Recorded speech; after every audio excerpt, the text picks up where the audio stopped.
ए भैया पिलक भाई दे दिया पिलक भाई আসেন তো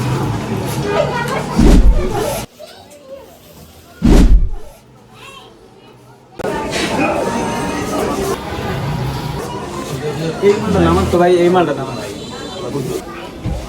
না ভাই এটা আমার পছন্দ না মালটা দেখছেন ভাই আপনারা পারলে পুরো না 100 100 লাগবে ভাই পাক পাক হ্যাঁ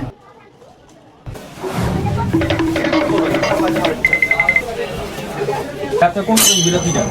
আমি এটা দামটা কত ভাই এটা কত দিই ভাই টাকা পয়সা হলে কাগজে সম্পর্ক রাখতে আপনাদের শুধু ভাই আপনাদের রাখতে হবে 3300 টাকা তোর মেয়েদের দাম কি 3300 টাকা আপনার আমি একদম 500 টাকা দিবেন কি ভাই ফিক্স প্রাইস मामो तरफ बहन के चौदह महावीर वाला तरफ मैया के 14 वाला बहनों लेकर तरफ बेटी के बुढ़ में मादा चो दोगला रंडी के जाना भोसड़ी वाला